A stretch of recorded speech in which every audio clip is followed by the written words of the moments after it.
మనస్సును నియంత్రించడం ఎలా?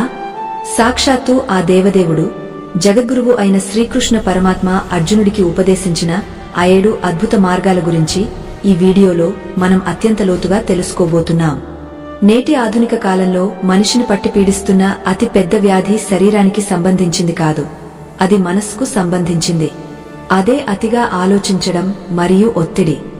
ఈ సమస్యల నుండి బయటపడి ప్రశాంతమైన జీవితాన్ని ఎలా గడపాలో భగవద్గీతలోని దివ్య సందేశం ద్వారా ఇప్పుడు తెలుసుకుందాం. ఆ సాయంత్రం వేళ ఆకాశం ఎర్రని రంగును పులుముకుంది. నగరంలోని కోలాహలం ఇంకా తగ్గలేదు. వాహనాల హడావిడి, మనుషుల పరుగులు, ఎటు చూసినా ఏదో తెలియని అశాంతి. అచ్యుత అనే ఒక యువకుడు తన కార్యాలయం నుండి అలసిపోయి ఇంటికి చేరుకున్నాడు.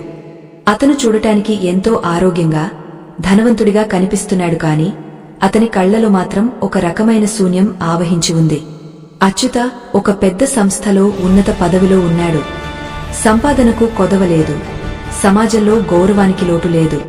కాని రోజు గడుస్తున్న కొద్దీ అతని మనస్సు అతనికి శత్రువుగా మారుతోంది. రాత్రి పడుకుంటే నిద్ర రాదు, పగలు పని చేస్తుంటే ఏకాగ్రత కుదరదు. ఏదో తెలియని భయం, గతం గురించి బాధ, భవిష్యత్తు గురించి ఆందోళన అతడిని ఉక్కిరిబిక్కిరి చేస్తున్నాయి.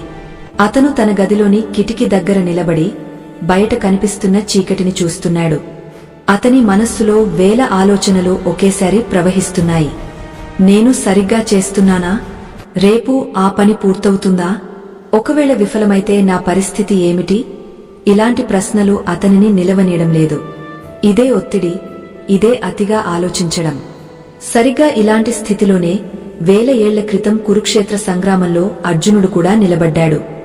గాంధీవం చేజారుతుంటే, కళ్ళు చెమ్మగిల్లుతుంటే, మనస్సు మొద్దుబారిపోయిన ఆ స్థితిలో అర్జునుడు కృష్ణుడిని అడిగిన ప్రశ్నలే ఈరోజు అచ్యుత మనస్సులోనూ మెదులుతున్నాయి. అచ్యుత తన తాతగారు చదువుకునే పాత పుస్తకాల అరవైపు వెళ్లాడు. అక్కడ అతనికి ధూళి పట్టిన ఒక భగవద్గీత గ్రంథం కనిపించింది. ఆ పుస్తకాన్ని తీసి మెల్లగా దుమ్ము దులిపి మొదటి పేజీ తెరిచాడు. అందులో శ్రీకృష్ణుడు చిరునవ్వుతో రథం మీద కూర్చుని అర్జునుడికి బోధిస్తున్న చిత్రం అతనికి కనిపించింది. ఆ చిత్రాన్ని చూడగానే అచ్యుత మనస్సులో ఒక చిన్న మెరుపు మెరిసింది. మనస్సును అదుపు చేయడం సాధ్యమేనా? ఈ అలజడికి అంతం లేదా అని ఆలోచిస్తూ చదవడం ప్రారంభించాడు. శ్రీకృష్ణుడు అర్జునుడితో అంటాడు, ఓ అర్జునా, మనస్సు చంచలమైనది. దీనిని నిగ్రహించడం, వాయువును ఆపడం ఎంత కష్టమో అంత కష్టమని నీకు అనిపించవచ్చు. కాని అభ్యాసం మరియు వైరాగ్యం ద్వారా దీనిని ఖచ్చితంగా లొంగదీసుకోవచ్చు. ఈ వాక్యాలు చదవగానే అచ్యుతకు తన సమస్యకు పరిష్కారం దొరుకుతుందనే నమ్మకం కలిగింది. ఆత్మ బంధువులారా, మనందరి పరిస్థితి కూడా అచ్యుతలాగే ఉంటుంది. మన చుట్టూ ఉన్న ప్రపంచం మనల్ని నిరంతరం పరిగెత్తిస్తుంటుంది. కాని ఆ పరుగులో మనం మన మనస్సును ఎక్కడో పోగొట్టుకుంటాం. మనస్సు అనేది ఒక అద్దం వంటిది. ఆ అద్దం మీద దుమ్ము పేరుకుపోతే మన నిజరూపం మనకు ఎలా కనిపించదో, అలాగే ఆలోచనలనే మబ్బులు మనస్సును కమ్మేస్తే మనలోని ప్రశాంతత మనకు దొరకదు. అచ్యుత ఆ రాత్రి నిద్రపోవడానికి ప్రయత్నించాడు. కాని మళ్లీ అవే ఆలోచనలు. అప్పుడు అతను నిర్ణయించుకున్నాడు, ఎలాగైనా ఈ మనస్సును జయించాలని. మరుసటి రోజు ఉదయాన్నే అతను నగరానికి దూరంగా ఉన్న ఒక పాత ఆశ్రమానికి వెళ్లాడు. అక్కడ ఒక వృద్ధ సాధువు ప్రశాంతంగా కూర్చుని ధ్యానం చేసుకుంటున్నారు. అచ్యుత ఆయన దగ్గరకు వెళ్లి వినయంగా నమస్కరించాడు. స్వామీ, నా మనస్సు నా మాట వినడం లేదు.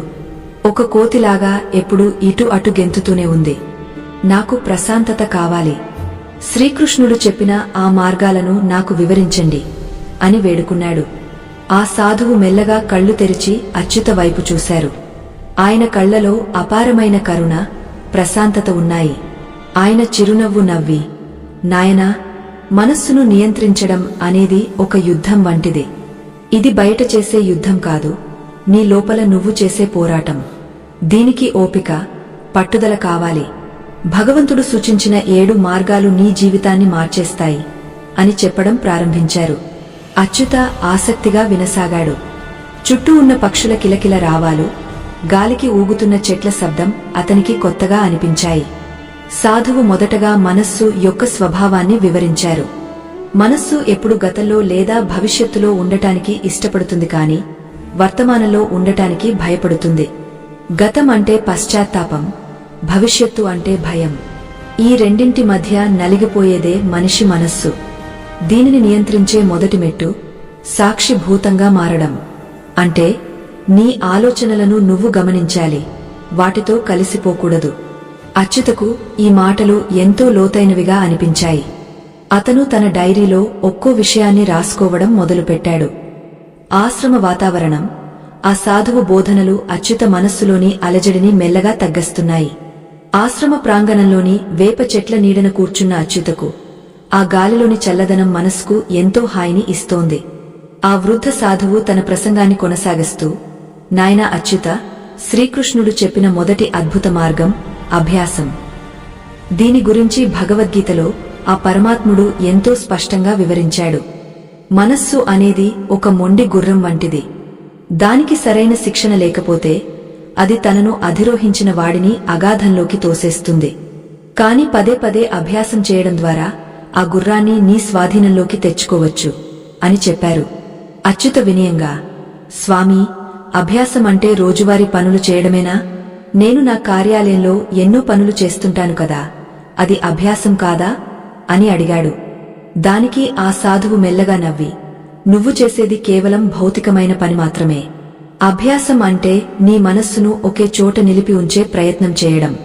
ఉదాహరణకు, నువ్వు ధ్యానంలో కూర్చున్నప్పుడు నీ మనస్సు ఎక్కడికో వెళ్లిపోతుంది. అది వెళ్లిన ప్రతిసారీ దానిని మళ్లీ వెనక్కి పిలిచి పరమాత్మ మీదో లేదా నీ శ్వాస మీదో నిలపడమే అభ్యాసం. ఇది ఒక్క రోజులో సాధ్యమయ్యేది కాదు. దీనికి అంతులేని ఓపిక కావాలి అని వివరించారు. ఆశ్రమం పక్కనే ప్రవహిస్తున్న గోదావరి నది గలగలల శబ్దం ఆ నిశ్శబ్దంలో ఎంతో మధురంగా వినిపిస్తోంది. ఆ నది నీటిని చూపిస్తూ సాధువు ఇలా అన్నారు, చూడు నాయనా, ఈ నీరు నిరంతరం ప్రవహిస్తూనే ఉంటుంది. కాని గట్టులు ఉన్నంతవరకే ఆ ప్రవాహానికి ఒక అర్థం, ఒక అందం ఉంటుంది. గట్టులు దాటితే అది ప్రళయం అవుతుంది. మన ఆలోచనలు కూడా అంతే. అభ్యాసం అనే గట్టుతో వాటిని క్రమశిక్షణలో ఉంచాలి. ప్రతిరోజూ ఉదయం బ్రాహ్మీ ముహూర్తంలో నిద్రలేచి కనీసం కొంత సమయం మౌనంగా కూర్చోవడం అలవాటు చేసుకో. ఆ మౌనంలోనే నీకు నీ మనస్సు యొక్క గొడవ అర్థమవుతుంది. అచ్యుత తన కళ్ళు మూసుకుని ఆ క్షణమే ప్రయత్నించాడు. కళ్ళు మూసుకోగానే అతనికి ఆఫీసు ఫైళ్లు, మిత్రుల మాటలు, ఇంట్లోని సమస్యలు అన్నీ ఒకేసారి గుర్తొచ్చాయి. అతని ముఖంలో అసహనం కనిపించింది. అది గమనించిన సాధువు, కంగారు పడకు, ఆలోచనలు రావడం సహజం. వాటిని ఆపడానికి ప్రయత్నించకు. ఒక రైలు పట్టాల మీద వెళ్తున్నప్పుడు పక్కన నిలబడి చూస్తున్నట్లుగా నీ ఆలోచనలను గమనించు. నువ్వు ఆ ఆలోచనలతో ప్రయాణం చేయకూడదు, కేవలం వాటిని చూడాలి. ఇలా చూస్తూ ఉంటే మెల్లగా ఆలోచనల వేగం తగ్గుతుంది అని చెప్పారు. ఇక రెండవ మార్గం గురించి వివరిస్తూ సాధువు, శ్రీకృష్ణుడు చెప్పిన రెండవ సూత్రం వైరాగ్యం. చాలామంది వైరాగ్యం అంటే అడవులకు వెళ్లిపోవడమో, సంసారాన్ని వదిలేయడమో అనుకుంటారు. కాని అసలైన వైరాగ్యం నీ మనస్సులో ఉండాలి. ప్రపంచంలోని వస్తువుల మీద, ఫలితాల మీద మమకారాన్ని తగ్గించుకోవడమే వైరాగ్యం. నువ్వు పని చెయ్యి, కాని ఆ పని వల్ల వచ్చే లాభనష్టాల గురించి అతిగా చింతించకు. విజయం వస్తే పొంగపోవడం, అపజయం వస్తే కుంగపోవడం అనే ఈ రెండు స్థితులు మనస్సును అస్థిరపరుస్తాయి. ఈ రెండింటికి అతీతంగా ఉండటమే వైరాగ్యం అని అన్నారు. అచ్యుతకు ఈ మాటలు కొంచెం కష్టంగా అనిపించాయి. స్వామీ, ఫలితం మీద ఆశ లేకపోతే పని ఎలా చేయగలం? నా సంస్థలో లక్ష్యాలు చేరుకోవాలంటే నేను కష్టపడాలి కదా అని సందేహం వ్యక్తం చేశాడు. అప్పుడు ఆ గురువుగారు, నాయనా, నువ్వు చేసే పనిలో నాణ్యత ఉండాలి అంటే నీ పూర్తి ఏకాగ్రత పని మీద ఉండాలి కాని ఫలితం మీద కాదు. ఒక చిత్రకారుడు తను వేసే బొమ్మ ఎంత ధరకు అమ్ముడవుతుందో అని ఆలోచిస్తూ గీస్తే ఆ బొమ్మలో జీవముండదు. అదే ఆ బొమ్మను ఒక ఆరాధనలా గీస్తే అది అద్భుత కళాఖండం అవుతుంది. అలాగే నీ బాధ్యతలను నువ్వు దైవకార్యంగా భావించి నిర్వహించు. ఫలితాన్ని ఆ భగవంతుడికి వదిలే. అప్పుడే నీ మనస్సు భారం తగ్గుతుంది అని హితవు పలికారు. సూర్యుడు నడినెత్తికి వస్తున్నాడు. ఆశ్రమవాసులు మధ్యాహ్న భోజనానికి సిద్ధమవుతున్నారు. అచ్యుతకు తన మనస్సులో 10 ఏళ్లుగా పేరుకుపోయిన బరువు మెల్లగా కరుగుతున్నట్లు అనిపించింది. సాధువు చెప్పిన అభ్యాసం వైరాగ్యం అనే రెండు సూత్రాలు ఒకదానికొకటి తోడైతే మనస్సును జయించడం అసాధ్యం కాదని అతనికి అర్థమైంది. అభ్యాసం మనస్సును సరైన మార్గంలో పెడితే వైరాగ్యం అనవసరమైన ఆలోచనల నుండి మనస్సును రక్షిస్తుంది. ఈ రెండు రెక్కల సహాయంతోనే జీవుడు సంసార సాగరాన్ని దాటి ప్రశాంతత అనే తీరానికి చేరుకోగలడని ఆయన బోధించారు. అచ్యుత తన చేతిలోని కలంతో ఆ విషయాలను ఎంతో శ్రద్ధగా రాసుకున్నాడు. ఆశ్రమంలోని ప్రశాంత వాతావరణం అతనిలోని అశాంతిని దూరం చేస్తోంది. ఆ సాధువు లేచి నిలబడి అచ్యుతను భోజనశాలకు రమ్మని ఆహ్వానించారు. అక్కడ అందరూ నేలమీద కూర్చుని ఎంతో క్రమశిక్షణతో దైవ ప్రార్థన చేసి భోజనం చేస్తున్నారు. ఆ దృశ్యం అచ్యుతకు వింతగా అనిపించింది. తను ఇంతకాలం అనుభవించిన విలాసవంతమైన జీవితం కంటే ఈ సామాన్యమైన జీవితంలోనే ఎక్కువ తృప్తి ఉందని అతనికి అనిపించసాగింది. భోజనం చేస్తున్నప్పుడు కూడా మాటలు లేకుండా కేవలం ఆ ఆహారాన్ని దైవ ప్రసాదంగా భావిస్తూ స్వీకరించడం ఒక గొప్ప అనుభవం. ఆశ్రమంలోని ప్రతి చిన్న పనిలోనూ ఒక అర్థం, పరమార్థమున్నాయని అచ్యుత గ్రహించాడు. తన జీవితాన్ని మలచుకోవడానికి ఇది ఒక గొప్ప అవకాశమని భావించి ఆ గురువుగారి పాదాలకు మనస్సులోనే నమస్కరించుకున్నాడు. మధ్యాహ్న భోజనం ముగిసిన తర్వాత ఆశ్రమంలో ఒక రకమైన నిశ్శబ్దం ఆవహించింది. ఆ నిశ్శబ్దం అచ్యుతకు భయం కలిగించడం లేదు, పైగా అతని మనస్సులోని అలజడిని తగ్గస్తోంది. ఆశ్రమ ప్రాంగణంలోని ఒక పెద్ద రావి చెట్టు కింద సిద్ధాంతిగారు కూర్చుని ఉండగా అచ్యుత ఆయన దగ్గరకు వెళ్లాడు. ఆ చెట్టు ఆకులు గాలికి రెపరెపలాడుతూ ఒక లయబద్ధమైన సంగీతాన్ని వినిపిస్తున్నాయి. అచ్యుత మెల్లగా అడిగాడు, స్వామీ, అభ్యాసం మరియు వైరాగ్యం గురించి మీరు చెప్పిన విషయాలు నా హృదయానికి హత్తుకున్నాయి. కాని నా నిత్య జీవితంలో నేను చేసే పనులు, నేను తినే ఆహారం నా మనస్సుపై ప్రభావం చూపుతాయా? శ్రీకృష్ణుడు దీని గురించి ఏమైనా చెప్పారా అని అడిగాడు. సిద్ధాంతిగారు ప్రశాంతంగా తల ఊపి, తప్పకుండా నాయనా. శ్రీకృష్ణ పరమాత్ముడు భగవద్గీతలో చెప్పిన 3వ మార్గం యుక్తాహార విహారం అంటే క్రమశిక్షణతో కూడిన ఆహారపు అలవాట్లు మరియు జీవనశైలి. మనిషి మనస్సు అతను తినే ఆహారం మీద ఆధారపడి ఉంటుంది. మనం తీసుకునే ఆహారంలోని సాత్విక, రాజస, తామస గుణాలు మన ఆలోచనలను ప్రభావితం చేస్తాయి. అతిగా కారం, ఉప్పు ఉన్న ఆహారం తింటే మనస్సులో ఆవేశం, రాజస గుణం పెరుగుతాయి. అలాగే నిల్వ ఉన్న మాంసాహారం వంటివి తింటే మనస్సులో బద్ధకం, తామస గుణం ఆవహిస్తాయి. ప్రశాంతమైన మనస్సు కావాలనుకునేవాడు సాత్విక ఆహారాన్ని, అంటే మితమైన మరియు తాజాగా ఉన్న ఆహారాన్ని స్వీకరించాలి అని వివరించారు. అచ్యుత తన గత జీవితాన్ని గుర్తుకు తెచ్చుకున్నాడు. అర్ధరాత్రి వరకు మేల్కొని ఉండటం, బయటి ఆహారాన్ని అధికంగా తీసుకోవడం, పని ఒత్తిడిలో పడి సమయానికి భోజనం చేయకపోవడం, ఇవన్నీ తన మనస్సును ఎంతగా పాడుచేశాయో అతనికి అర్థమైంది. ఆత్మబంధువులారా, మన శరీరం ఒక క్షేత్రమైతే మనస్సు అందులో పండే పంట వంటిది. పొలం సరిగ్గా లేకపోతే పంట ఎలా పండుతుంది? అందుకే మన దినచర్యలో క్రమశిక్షణ ఉండాలి. శ్రీకృష్ణుడు కేవలం ఆహారం గురించే కాదు, నిద్ర మరియు వినోదం గురించి కూడా చెప్పాడు. అతిగా నిద్రపోవడం లేదా అస్సలు నిద్రపోకపోవడం, ఈ రెండూ మనస్సును బలహీనపరుస్తాయి. అలాగే వినోదం కూడా హద్దుల్లో ఉండాలి. ఇంద్రియాలకు మితిమీరిన స్వేచ్ఛ ఇస్తే అవి మనల్ని తప్పుదోవ పట్టిస్తాయి. సాధువు ఇంకా కొనసాగస్తూ, నాయనా అచ్యుత, ఇక 4వ మార్గం ఇంద్రియ నిగ్రహం. దీనినే భగవద్గీతలో ఒక తాబేలు ఉదాహరణతో కృష్ణుడు వివరించాడు. తాబేలుకు ఏదైనా ఆపద ఎదురైనప్పుడు అది తన కాళ్లను, తలను చిప్పలోపలికి ఎలా ముడుచుకుంటుందో, అలాగే యోగా అయినవాడు తన ఇంద్రియాలను బయటి విషయాల నుండి వెనక్కి మళ్లించాలి. మన కళ్ళు చూసే దృశ్యాలు, చెవులు వినే మాటలు, నాలుక కోరుకునే రుచులు మన మనస్సును నిరంతరం బయటి ప్రపంచం వైపు లాగుతుంటాయి. వీటిని అదుపులో ఉంచుకోవడం నేర్చుకోవాలి. ఏది అవసరమో అదే చూడాలి, ఏది మంచిదో అదే వినాలి. అనవసరమైన వార్తలు, ఇతరుల మీద చేసే విమర్శలు మన మనస్సును కలుషితం చేస్తాయి అని బోధించారు. అచ్యుతకు ఒక సందేహం కలిగింది. స్వామీ, ఈ కాలంలో చుట్టూ ఇన్ని ఆకర్షణలు ఉన్నప్పుడు ఇంద్రియాలను నిగ్రహించడం సాధ్యమేనా? మేము సమాజంలో ఉండాలి, అందరితో కలవాలి కదా అని అడిగాడు. దానికి ఆ గురువుగారు చిరునవ్వుతో, నిగ్రహమంటే బంధించడం కాదు నాయనా, క్రమశిక్షణలో ఉంచడం. నువ్వు సమాజంలో ఉండు, కాని నీ మనస్సును ఒక పద్మపత్రంలా ఉంచుకో. నీరు తామర ఆకుమీద ఉన్నా దానికి అంటుకోదు కదా, అలాగే నువ్వు ప్రపంచంలో ఉన్నా ప్రపంచంలోని వికారాలు నీకు అంటకూడదు. దీనికి ఒకే ఒక మార్గం, ప్రతి విషయాన్ని భగవంతుడికి అర్పితం చేయడం. నువ్వు చూసే ప్రతి అందంలోనూ ఆ దైవాన్ని చూడు. నువ్వు వినే ప్రతి శబ్దంలోనూ ఆ ఓంకార నాదాన్ని విను. అప్పుడు ఇంద్రియాలు నీకు శత్రువులు కావు, నీ సాధనకు తోడ్పడే మిత్రులు అవుతాయి అని ఎంతో లోతుగా వివరించారు. ఆ సమయంలో ఆశ్రమంలోని గోవులన్నీ మేత ముగించుకుని తిరిగి వస్తున్నాయి.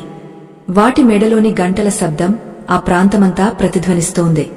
ఆ దృశ్యాన్ని చూస్తుంటే అచ్యుతకు తన మనస్సులోని గందరగోళం మెల్లమెల్లగా సర్దుమణిగి ఒక స్పష్టత వస్తున్నట్లు అనిపించింది. తాబేలులాగా తన ఆలోచనలను లోపలికి మళ్లించుకోవడం అంటే ఏమిటో అతనికి అనుభవపూర్వకమైంది. బాహ్య ప్రపంచమిచ్చే తాత్కాలిక ఆనందాల కంటే అంతరంగంలో ఉండే శాశ్వత ఆనందం గొప్పదని అతను గ్రహించాడు. ఆ సాధువు చెప్పిన ప్రతి మాట అచ్యుత హృదయంలో ఒక దీపంలా వెలుగుతోంది.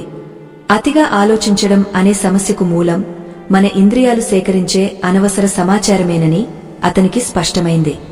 ఆ సాయంత్రం వేళ ఆకాశం మళ్లీ రంగులు మార్చుకుంది. అచ్యుత తన డైరీలో ఈ విషయాలన్నీ రాసుకుంటూ తన జీవితాన్ని ఈ సూత్రాల ప్రకారం ఎలా మలచుకోవాలో ప్రణాళిక వేసుకుంటున్నాడు. గురువుగారు చెప్పిన యుక్తాహార విహారం మరియు ఇంద్రియ నిగ్రహం అనేవి కేవలం మాటలు కావు, అవి ఒక మనిషిని మహర్షిగా మార్చే శక్తివంతమైన ఆయుధాలు. అచ్యుత తన మనస్సులో ఒక వింతైన నిశ్చలత్వాన్ని గమనించాడు. ఇన్నాళ్లు తనను వేధించిన ఆఫీసు టెన్షన్లు ఇప్పుడు చాలా చిన్నవిగా అనిపిస్తున్నాయి. ఈ ఆధ్యాత్మిక ప్రయాణం తనను ఎక్కడికి తీసుకెళ్తుందో అన్న ఆసక్తి అతనిలో పెరిగింది. సాయం సంధ్య సమయం ఆసన్నమైంది. ఆశ్రమంలోని ప్రమిదలలో నేతి వత్తులు వెలుగుతున్నాయి. ఆ వెలుగుల్లో ఆశ్రమ ప్రాంగణం ఒక దివ్యమైన కాంతితో నిండిపోయింది. అగరవత్తుల సుగంధం గాలిలో కలిసి మనస్సుకు ఎంతో ప్రశాంతతను చేకూరుస్తోంది. అచ్యుత ఒక రాతి అరుగుమీద కూర్చుని ఉండగా సిద్ధాంతిగారు మెల్లగా నడిచి వచ్చి అతని పక్కన కూర్చున్నారు. అచ్యుత కళ్లలో ఇంకా కొన్ని సందేహాలు మెదులుతున్నాయి. అది గమనించిన ఆ గురువుగారు, నాయనా అచ్యుత, ఇప్పటివరకు మనం 4 మార్గాల గురించి తెలుసుకున్నాము. ఇప్పుడు 5వ మార్గం గురించి చెబుతాను విను. దీనినే స్థిర చిత్తం లేదా ధ్యాన యోగం అంటారు అని ప్రారంభించారు. అచ్యుత ఎంతో ఆసక్తిగా గురువుగారి వైపు చూశాడు. సాధువు తన ప్రసంగాన్ని కొనసాగిస్తూ, మన మనస్సును అదుపు చేయాలి అంటే కేవలం ఆలోచనల మీద నిగ్రహముంటే సరిపోదు, మన శరీరం కూడా దానికి సహకరించాలి. భగవద్గీతలోని 6వ అధ్యాయంలో శ్రీకృష్ణుడు దీనిని ఎంతో వివరంగా చెప్పాడు. ఒక సాధకుడు ధ్యానంలో కూర్చున్నప్పుడు తన శరీరాన్ని, మెడను, తలను తిన్నగా ఉంచి కదలకుండా స్థిరంగా ఉండాలి. శరీరం ఎప్పుడైతే స్థిరంగా ఉంటుందో మనస్సు కూడా అప్పుడు నిశ్చలంగా ఉండటానికి ప్రయత్నిస్తుంది. నువ్వు గమనించావా? మనస్సులో ఆందోళన కలిగినప్పుడు శరీరం కూడా వణుకుతుంది లేదా కాళ్ళు చేతులు ఆడిస్తుంటాము. అంటే శరీరానికి మనస్సుకు విడదీయలేని సంబంధముంది అని వివరించారు. ఆత్మబంధువులరా, ఈ రోజుల్లో మనం కుర్చీల్లోనో సోఫాల్లోనో వంగపోయి కూర్చుని పనులు చేస్తుంటాము. దీనివల్ల మనలోని ప్రాణశక్తి ప్రవాహం సరిగ్గా జరగదు. ఫలితంగా మనస్సులో అలజడి పెరుగుతుంది. సాధువు మాటలను వింటున్న అచ్యుతకు ఒక విషయం అర్థమైంది.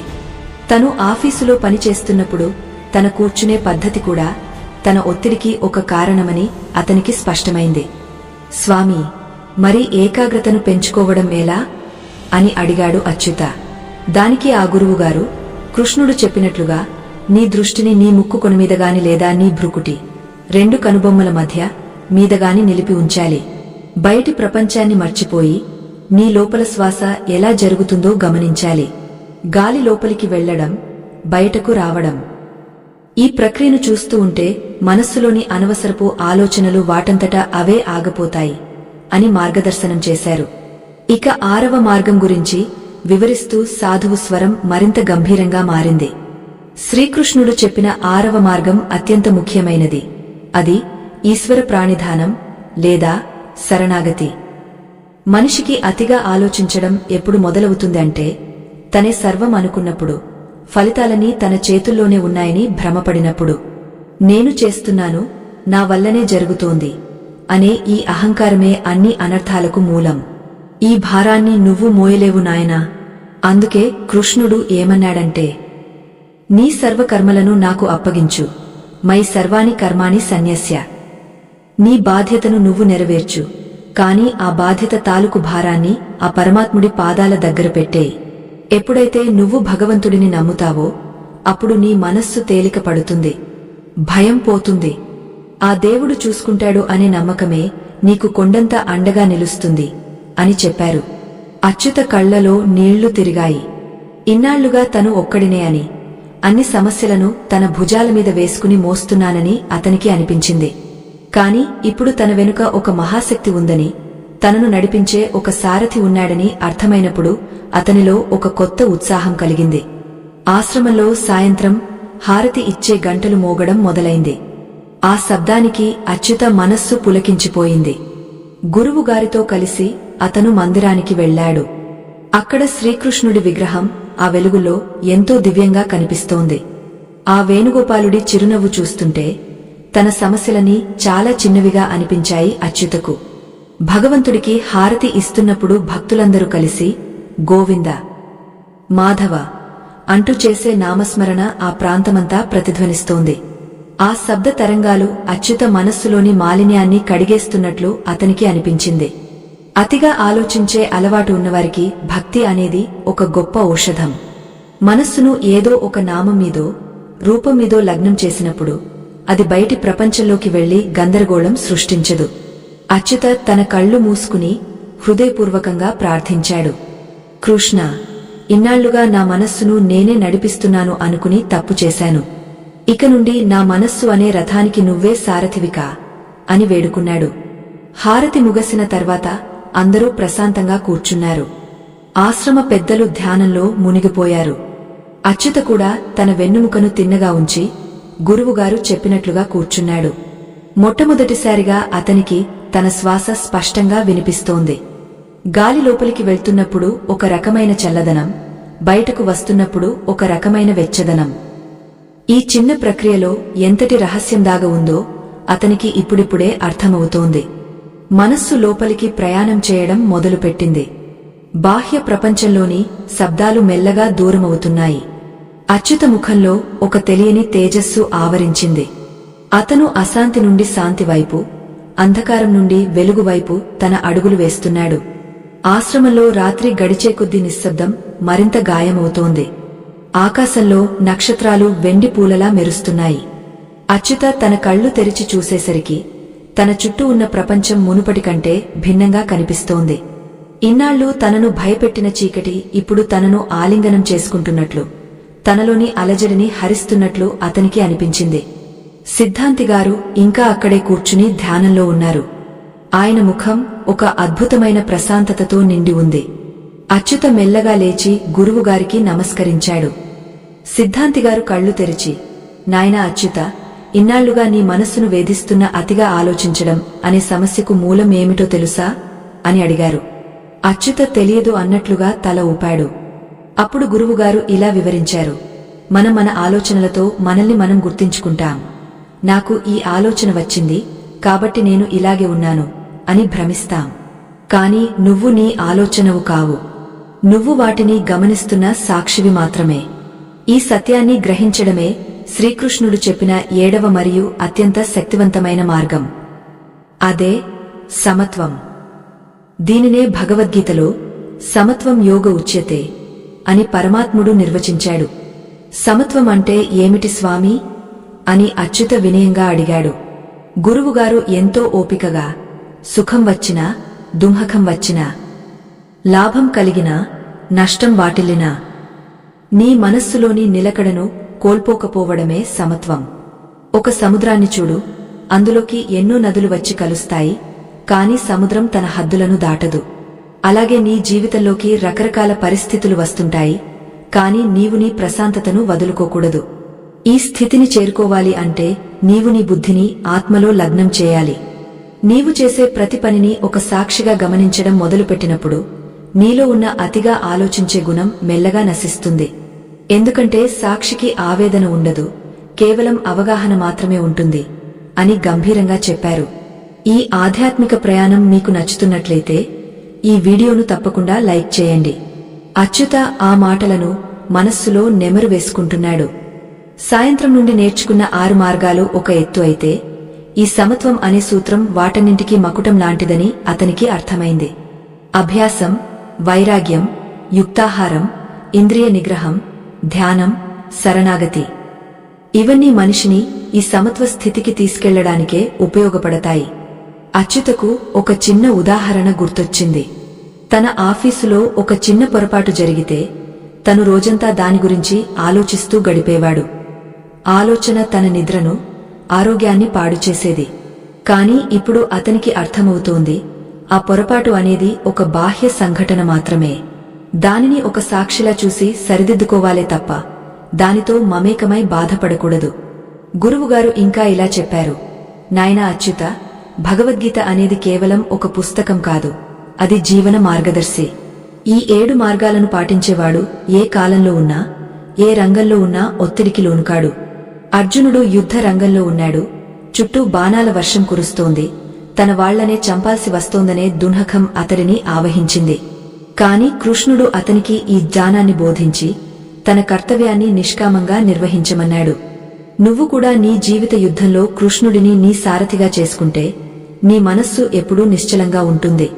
అతిగా ఆలోచించడం వల్ల నీ శక్తి వృధా అవుతుంది తప్ప ఏ సమస్య పరిష్కారం కాదు. అదే ప్రశాంతంగా ఉన్న మనస్సుతో ఆలోచిస్తే కఠినమైన సమస్యకు కూడా సులువైన పరిష్కారం దొరుకుతుంది. ఆ రాత్రి అచ్యుత ఆశ్రమంలోని అతిథి గృహంలో పడుకున్నాడు. కిటికీ గుండా చల్లని గాలి లోపలికి వస్తోంది. ఇన్నాళ్లుగా నిద్రకోసం మాత్రలు వేసుకునే అతనికి ఆ రోజు సహజంగానే గాయమైన నిద్ర పట్టింది. తన మనస్సులో ఎటువంటి గందరగోళం లేదు. ఒక రకమైన శూన్యం, ఆ శూన్యంలో ఒక అనిర్వచనీయమైన ఆనందం అతనికి అనుభవమైంది. మనిషి తన మనస్సును జయిస్తే ప్రపంచాన్ని జయించగలడు అనే మాటకు సార్థకత అతనికి ఇప్పుడిప్పుడే తెలుస్తోంది. తన లోపల ఒక కొత్త మనిషి జన్మిస్తున్నట్లు అచ్యుతకు అనిపించింది. ఆశ్రమ నియమాలను పాటిస్తూ, సాత్విక ఆహారాన్ని స్వీకరిస్తూ, గురువుగారి బోధనలను ఆచరణలో పెట్టాలని అతను గట్టిగా నిశ్చయించుకున్నాడు. మరుసటి రోజు ఉదయం ఉషోదయ కాలంలోనే అచ్యుత లేచాడు. ఆశ్రమ ప్రాంగణంలో అందరూ తమ పనులలో నిమగ్నమై ఉన్నారు. ఎక్కడా కేకలు లేవు, హడావిడి లేదు. ప్రతి పని ఒక ధ్యానంలా సాగుతోంది. అచ్యుత కూడా ఆ వాతావరణంలో కలిసిపోయాడు. అతను బావి దగ్గరకు వెళ్లి నీళ్లు తోడుకుంటున్నప్పుడు తన చేతుల కదలికలను, ఆ నీటి శబ్దాన్ని సాక్షిగా గమనించాడు. గతంలో ఇలాంటి పనులు అతనికి భారంగా అనిపించేవి.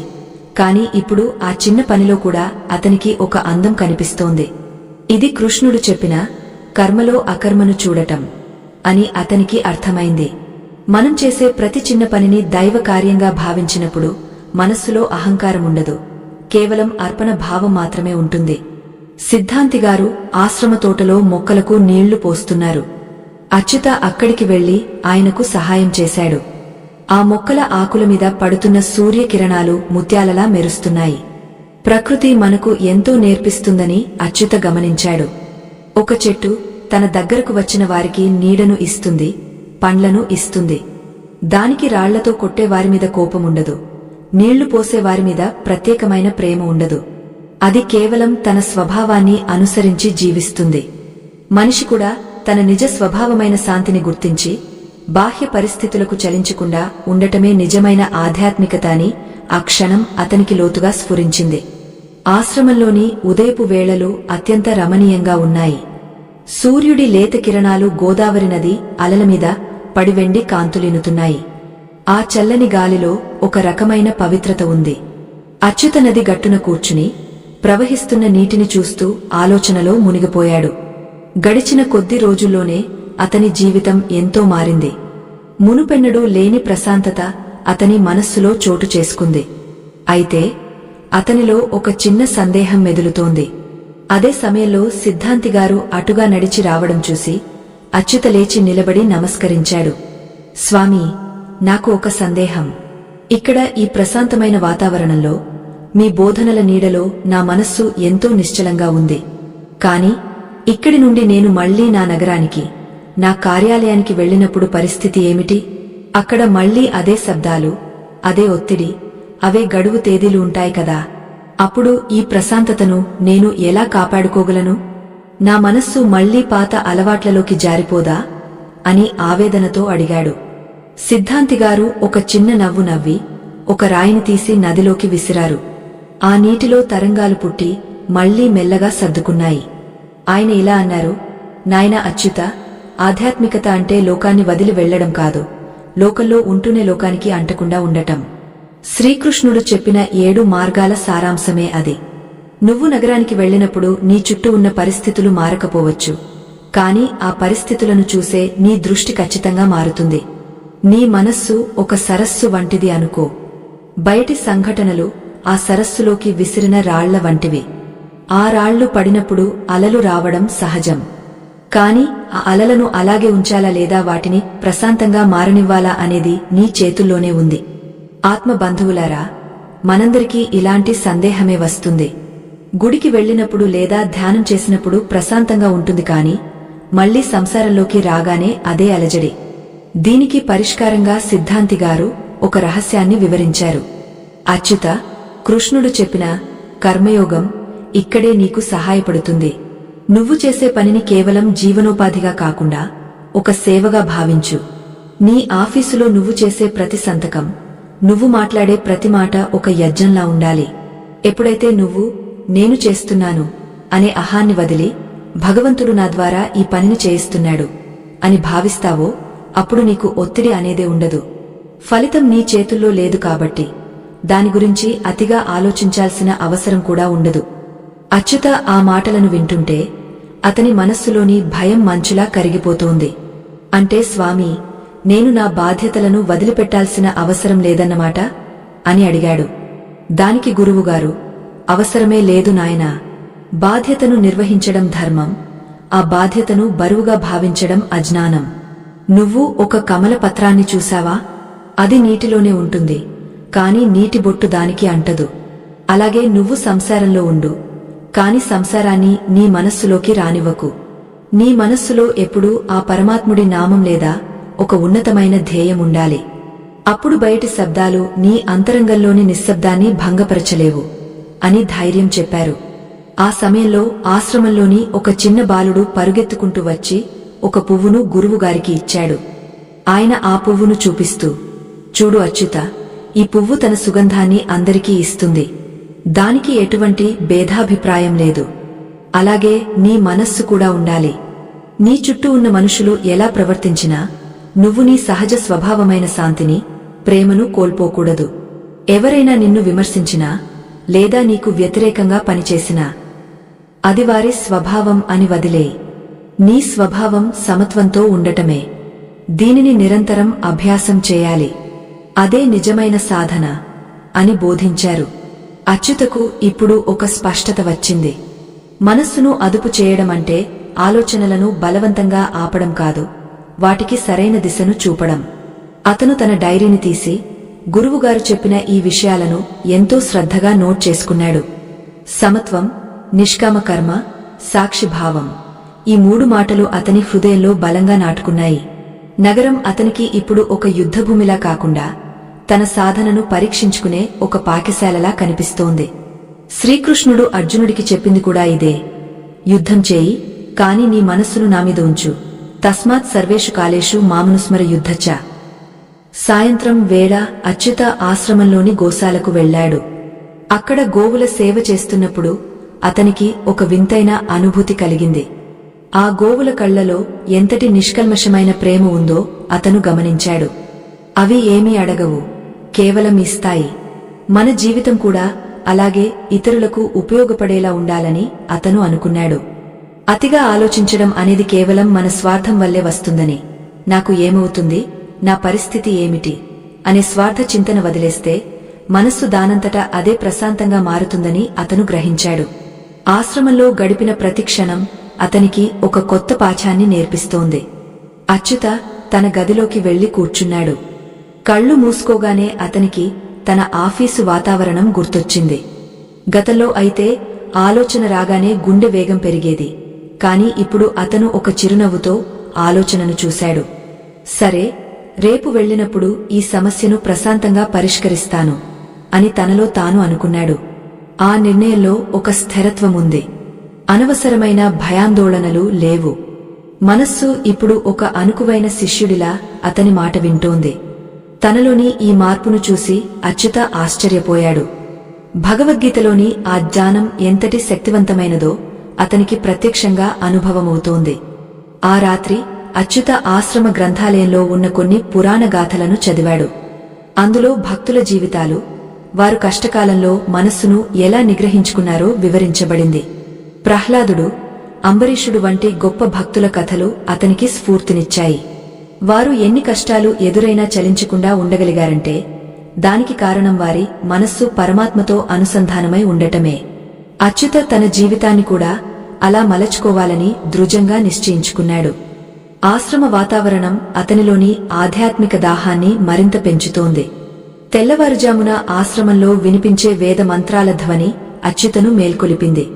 ఆ మంత్రోచ్చారణలో ఏదో తెలియని శక్తి ఉంది. అది వింటుంటే మనస్సులోని ఆలోచనలన్నీ వాటంతటా అవే ఆగపోయి ఒక విధమైన శూన్యంలోకి జారిపోతున్నాయి. అచ్యుత బయటకు వచ్చి చూసేసరికి ఆకాశం లేత నారింజ రంగులో మెరుస్తోంది. మంచు బిందువులు గడ్డి పరకల మీద ముత్యాలలా కనిపిస్తున్నాయి.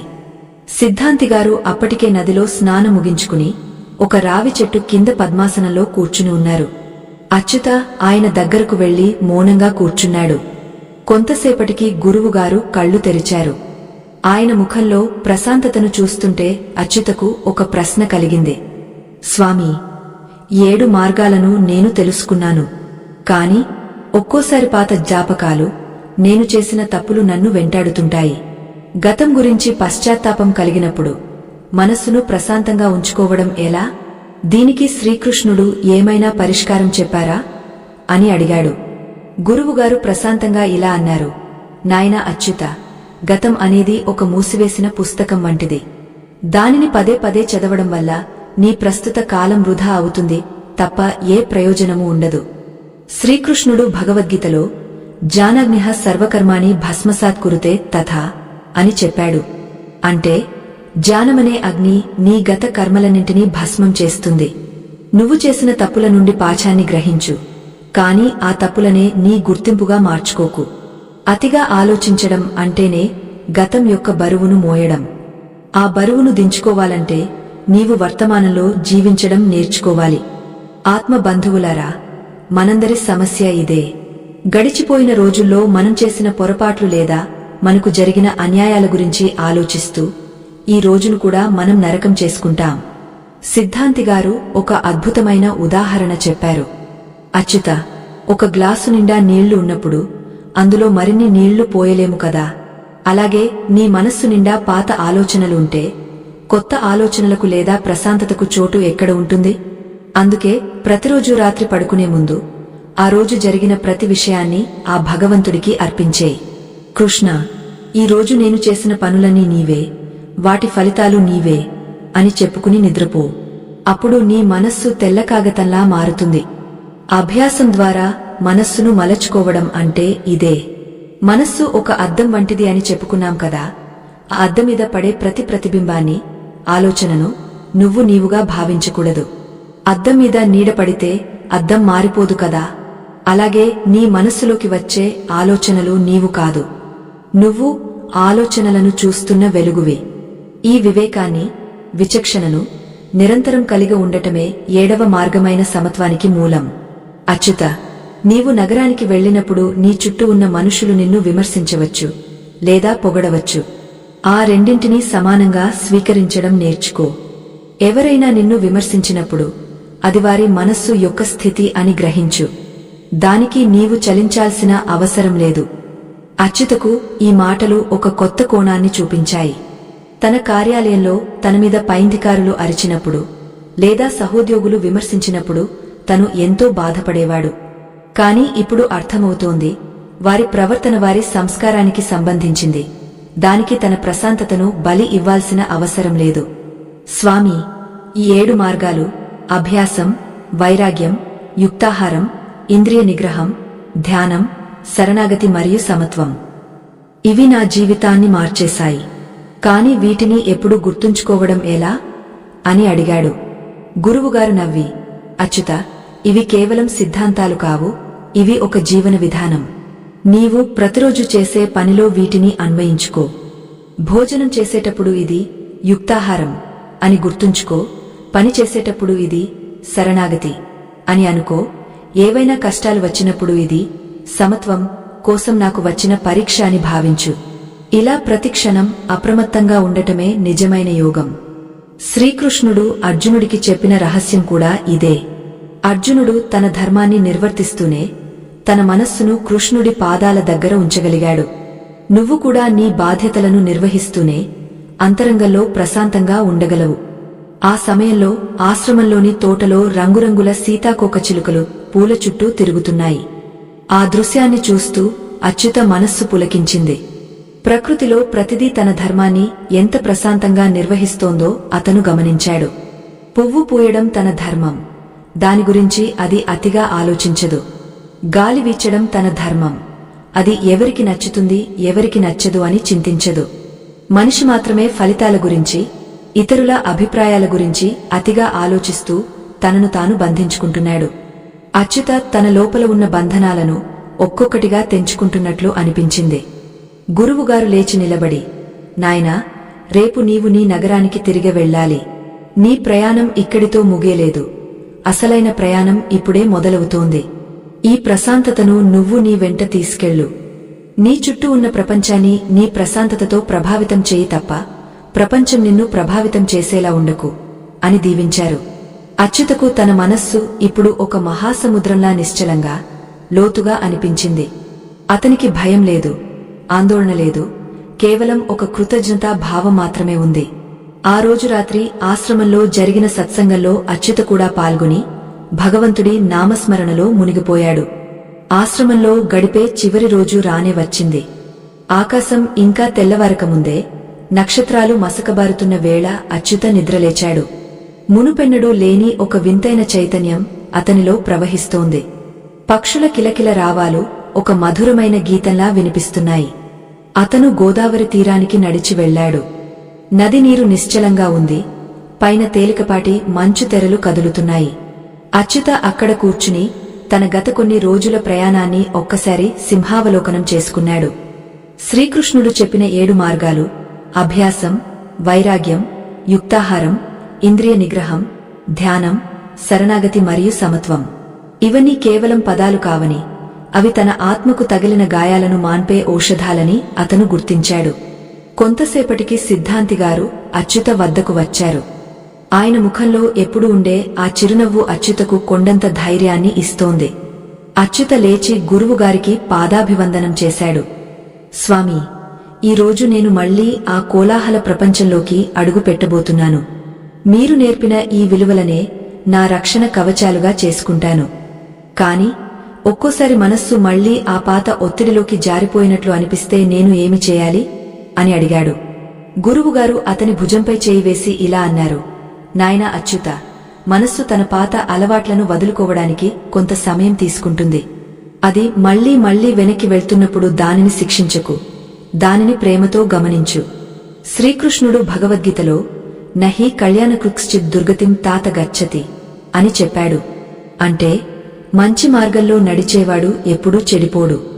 నువ్వు ఒక్క అడుగు ఆధ్యాత్మికత వైపు వేస్తే ఆ పరమాత్ముడు నీ వైపు 10 అడుగులు వేస్తాడు. నీవు చేయవలసిందల్లా ప్రతిరోజు కొంత సమయాన్ని ఆత్మ విచారణ కోసం కేటాయించడం. అంటే ఈ రోజు నేను నా మనస్సును అదుపులో ఉంచుకోగలిగానా, ఎక్కడ పొరపాటు చేశాను అని నిన్ను నువ్వు ప్రశ్నించుకోవాలి. ఈ కథ మీకు నచ్చితే లైక్ చేయండి. గురువుగారు తన బోధనను మరింత లోతుగా వివరిస్తూ, నాయనా, ఆధునిక జీవితంలో ఒత్తిడికి ప్రధాన కారణం ఏమిటో తెలుసా? మనం మన బాధ్యతల కంటే ఇతరుల గుర్తింపు కోసమే ఎక్కువగా బతుకుతుంటాము. లోకం ఏమనుకుంటుందో అన్న భయం మనల్ని అతిగా ఆలోచింపజేస్తుంది. కాని కృష్ణుడు చెప్పినట్లు నీ అధికారం కేవలం నీ కర్మ మీద మాత్రమే ఉంది, ఫలితం మీద లేదు. ఒక రైతు విత్తనం నాటుతాడు, దానికి నీరు పోస్తాడు, కాని ఆ విత్తనం ఎప్పుడు మొలకెత్తాలి అనేది ప్రకృతి సిద్ధాంతం మీద ఆధారపడి ఉంటుంది. అలాగే నీవు నీ పనిని శ్రద్ధగా చేయి, ఆ తర్వాత వచ్చే ఫలితాన్ని దైవ ప్రసాదంగా స్వీకరించు. అప్పుడు నీ మనస్సులో విజయం పట్ల గర్వం ఉండదు, అపజయం పట్ల కృంగుబాటు ఉండదు.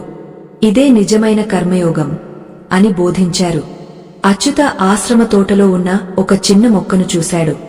అది గాలికి అటు ఇటు ఊగుతోంది కాని దాని వేర్లు మాత్రం భూమిలో బలంగా ఉన్నాయి.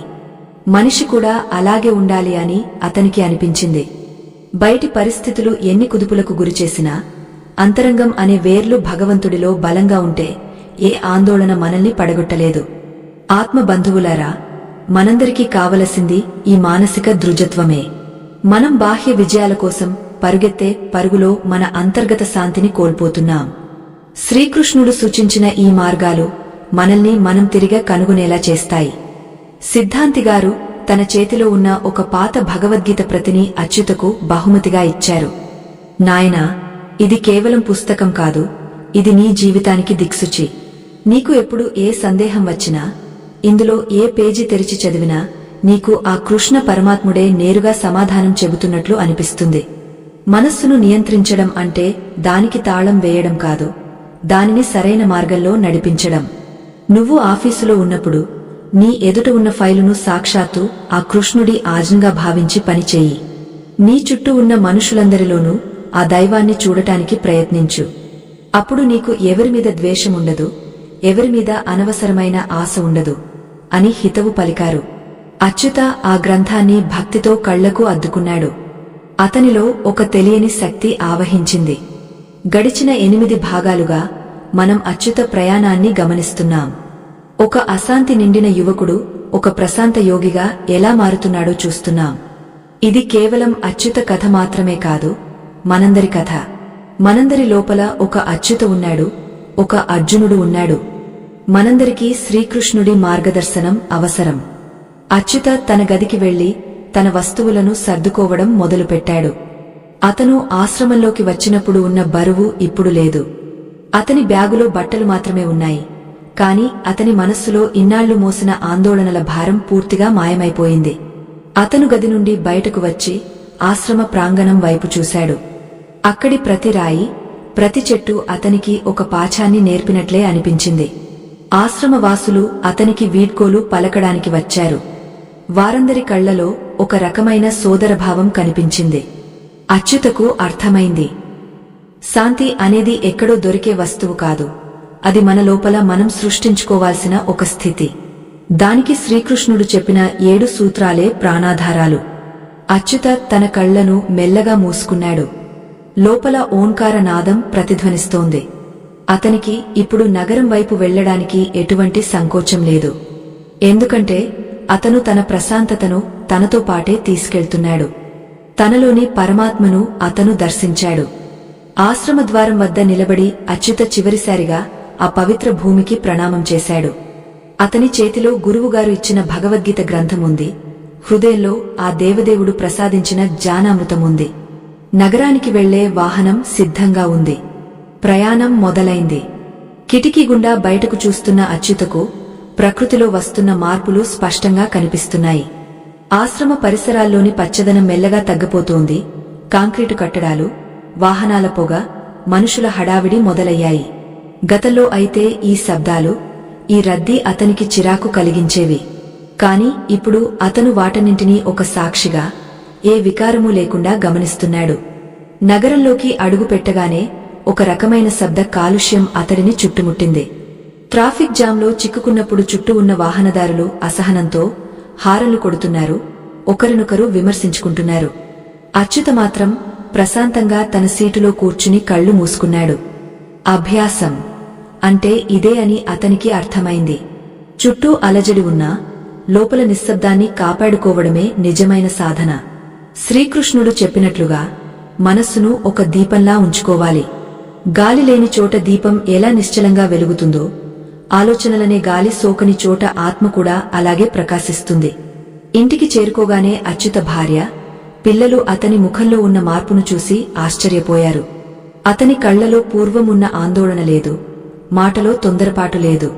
అతను అందరితో ఎంతో ప్రేమగా, నిదానంగా మాట్లాడాడు. మరుసటి రోజు ఉదయం అతను తన కార్యాలయానికి బయలుదేరాడు.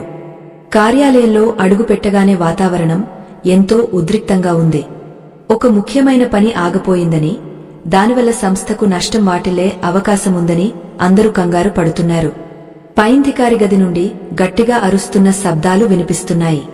అచ్యుత తన గదిలోకి వెళ్లి ప్రశాంతంగా కూర్చున్నాడు. అతని సహాయకుడు కంగారుగా పరుగెత్తుకుంటూ వచ్చి, సార్, మీరు లేని సమయంలో చాలా పెద్ద పొరపాటు జరిగింది. ఇప్పుడు పైంధికారిగారు ఎంతో కోపంగా ఉన్నారు. మన ఉద్యోగాలకే ముప్పు రావచ్చు అని ఆవేదనతో చెప్పాడు. అచ్యుత అతని వైపు చూసి ఒక చిన్న చిరునవ్వు నవ్వి, కంగారు పడకు. సమస్య వచ్చింది అంటే దానికి పరిష్కారం కూడా ఉంటుంది.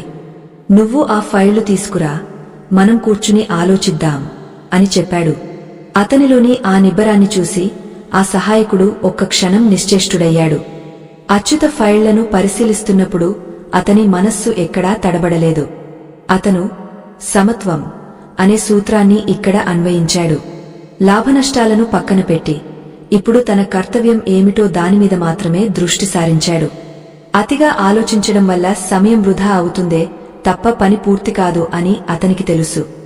అతను లోతైన శ్వాస తీసుకుని ఆ పరమాత్ముడిని తలుచుకుని ఆ సమస్యకు గల కారణాలను విశ్లేషించాడు. అద్భుతమైన ఏకాగ్రతతో పనిచేయడం వల్ల గంటల తరబడి ఇతరులకు దొరకని పరిష్కారం అతనికి కేవలం 10 నిమిషాల్లోనే దొరికింది. పైంధికారి పిలుపు మేరకు అచ్యుత ఆయన గదిలోకి వెళ్లాడు. ఆ అధికారి ఎంతో కోపంతో ఊగపోతున్నాడు. అచ్యుతను చూడగానే అరిచారు. కాని అచ్యుత చలించలేదు. ఆయన మాటలను ఒక సాక్షిగా విన్నాడు. తన మీదకు వస్తున్న ఆ కోపాన్ని తన మనస్సులోకి రానివ్వలేదు. అధికారి శాంతించిన తర్వాత అచ్యుత ఎంతో వినయంగా, స్పష్టంగా సమస్యకు తను కనుగొన్న పరిష్కారాన్ని వివరించాడు. అచ్యుత ప్రశాంతత ఆ అధికారిని కూడా శాంతింపజేసింది. నువ్వు ఇంత క్లిష్ట సమయంలో కూడా ఇంత నిలకడగా ఎలా ఉండగలుగుతున్నావు అని ఆయన ఆశ్చర్యంతో అడిగారు. దానికి అచ్యుత, సార్, మనస్సును ఒత్తిడికి గురిచేస్తే మన బుద్ధి పనిచేయదు. నేను కేవలం నా పనిని భగవంతుడికి అర్పితం చేసి చేస్తున్నాను. ఫలితం గురించి భయం లేదు. అందుకే నాకు స్పష్టత లభించింది అని చెప్పాడు. ఆ రోజంతా కార్యాలయంలో అచ్యుత ఒక కొత్త శక్తిలా కనిపించాడు. అతని దగ్గరకు వచ్చే ప్రతి ఒక్కరూ అతనిలోని ప్రశాంతతను చూసి ప్రభావితులయ్యారు. ఆత్మబంధువులారా, శ్రీకృష్ణుడు చెప్పిన 7 మార్గాల గొప్పతనం ఇదే. అవి మనల్ని లోకానికి దూరం చేయవు, లోకాన్ని మనం ఎలా జయించాలో నేర్పిస్తాయి.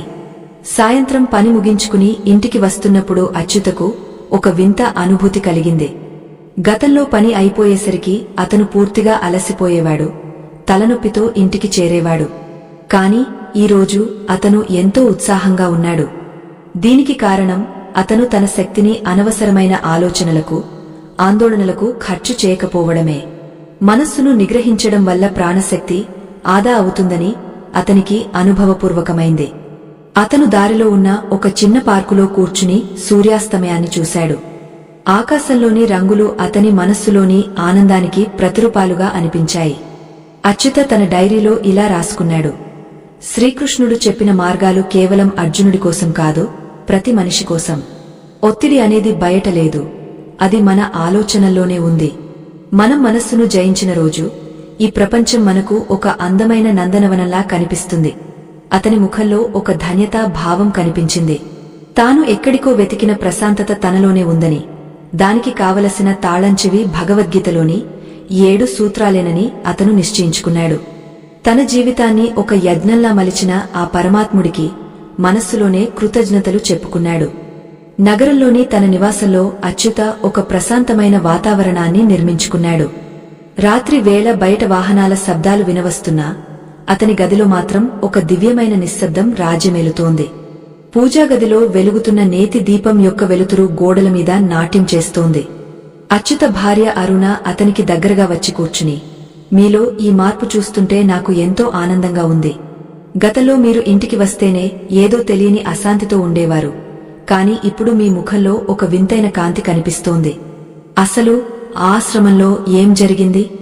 ఆ 7 మార్గాల రహస్యమేమిటి అని ఆసక్తిగా అడిగింది. అచ్యుత ఒక దీర్ఘమైన శ్వాస తీసుకుని తన భార్య కళ్లలోకి చూస్తూ ఇలా అన్నాడు: అరుణ, మనం ఇన్నాళ్లు బయటి ప్రపంచంలో సుఖాన్ని వెతుక్కున్నాం, కాని నిజమైన సుఖం మన లోపలే ఉంది. శ్రీకృష్ణ పరమాత్ముడు భగవద్గీతలో చెప్పిన ఆ 7 అద్భుత మార్గాలే నన్ను ఈ స్థితికి చేర్చాయి. మొదటిది అభ్యాసం, మనస్సును పదే పదే ఏకాగ్రత వైపు మళ్లించడం. రెండవది వైరాగ్యం, అంటే ఫలితాల మీద మమకారాన్ని వదులుకోవడం. మూడవది యుక్తాహార విహారం, మన ఆహారం మరియు జీవనశైలిలో క్రమశిక్షణ. నాలుగవది ఇంద్రియ నిగ్రహం, బయటి ఆకర్షణలకు లొంగపోకుండా ఉండటం. ఐదవది ధ్యాన యోగం, అంటే శరీరాన్ని మనస్సును నిశ్చలంగా ఉంచడం. ఆరవది శరణాగతి, సర్వస్వం ఆ పరమాత్ముడికి అప్పగించడం. ఇక ఏడవది సమత్వం, లాభనష్టాలకు చలించకుండా ఉండటం. అచ్యుత మాటలు వింటుంటే అరుణకు కూడా ఏదో తెలియని ప్రశాంతత కలిగింది. అతను ఇంకా ఇలా వివరించాడు, ఈ ఆధునిక జీవితంలో మనం అతిగా ఆలోచించడం అనే రోగంతో బాధపడుతున్నాం. గతం గురించి బాధపడటం లేదా భవిష్యత్తు గురించి భయపడటం వల్ల మన వర్తమానం నాశనం అవుతోంది. కాని శ్రీకృష్ణుడు చెప్పిన ధ్యానయోగం ద్వారా మనం మన శ్వాసను గమనిస్తూ వర్తమాన క్షణంలో ఎలా జీవించాలో నేర్చుకోవచ్చు. ఎప్పుడైతే మనస్సు వర్తమానంలో ఉంటుందో అప్పుడు ఒత్తిడి అనేదే ఉండదు. నేను ఇప్పుడు నా ఆఫీసు పనిని ఒక బాధ్యతగా మాత్రమే చూస్తున్నాను, నా అహంకారంతో దానిని మోయడం లేదు. ఆ పనిని కృష్ణుడికి అర్పించేస్తున్నాను. అందుకే నాకు అలసట లేదు. ఆత్మబంధువులారా, అచ్యుత జీవితం మనందరికీ ఒక పాణ్యం. భగవద్గీతలోని జ్ఞానం కేవలం పుస్తకాలకే పరిమితం కాకూడదు. అది మన నిత్య జీవితంలో ప్రతి అడుగులోనూ ప్రతిబింబించాలి. మనస్సు అనేది ఒక సముద్రం వంటిది. ఆలోచనలు అనే అలలు వస్తూనే ఉంటాయి. కాని ఆ సముద్రం లోతుల్లోకి వెళ్తే ఎంత నిశ్శబ్దంగా ఉంటుందో, మన మనస్సు లోతుల్లోకి అంటే ఆత్మలోకి వెళ్తే అంత ప్రశాంతత దొరుకుతుంది. అచ్యుత ఇప్పుడు తన పిల్లలకు కూడా ఈ విషయాలను చిన్న కథల రూపంలో చెబుతున్నాడు. తన చుట్టూ ఉన్న సమాజానికి అతను ఒక స్ఫూర్తిగా మారాడు. ఒక సామాన్య మనిషి కూడా 7 మార్గాల ద్వారా మహర్షి లాంటి ప్రశాంతతను పొందగలడని అతను నిరూపించాడు. ఆ రాత్రి అచ్యుత తన డైరీలో చివరి పేజీలో ఇలా రాశాడు, మనస్సును నియంత్రించడం అంటే దానిని చంపడం కాదు, దానిని దైవత్వంతో నింపడం. శ్రీకృష్ణుడే నా సారథి అయినప్పుడు నా జీవిత రథం ఎప్పుడూ సరైన మార్గంలోనే వెళ్తుంది. అతిగా ఆలోచించడం ఆగపోయింది, ఆనందంగా జీవించడం మొదలైంది. అతను తన కలం పక్కన పెట్టి కిటికీ గుండా ఆకాశంలో మెరుస్తున్న చంద్రుడిని చూశాడు. ఆ వెన్నెల అతని మనస్సులోని స్వచ్ఛతకు అద్దం పడుతోంది. ఎక్కడో దూరంగా వినిపిస్తున్న వేణుగానం అతనికి కృష్ణ పరమాత్ముడి ఉనికిని చాటుతోంది. అచ్యుత తన కళ్ళు మూసుకుని హృదయపూర్వకమైన నమస్కారంతో ఆ దేవదేవుడికి తన కృతజ్ఞతలు తెలుపుకున్నాడు. అతని అంతరంగం ఇప్పుడు ఒక నిశ్చలమైన సరస్సులా మారింది. ఆత్మబంధువులారా, ఆధ్యాత్మిక రహస్యాలను పరిశోధించి మీ ముందుకు తెచ్చేందుకు మా బృందం పగలు రేయి శ్రమించింది. మా ఈ కృషి మీకు నచ్చితే ఇది మా కష్టానికి మీరు ఇచ్చే గౌరవంగా భావించి ఇప్పుడు స్క్రీన్ మీద కనిపిస్తున్న స్కానర్ ద్వారా మీ వంతు మద్దతును అందించండి. మీ చిన్న సహాయం మాకు ఎంతో బలాన్నిస్తుంది. మరిన్ని వీడియోల కోసం మన ఛానల్ని సబ్స్క్రైబ్ చేసుకోండి, లైక్ చేసి అందరికీ షేర్ చేయండి. స్వస్తి.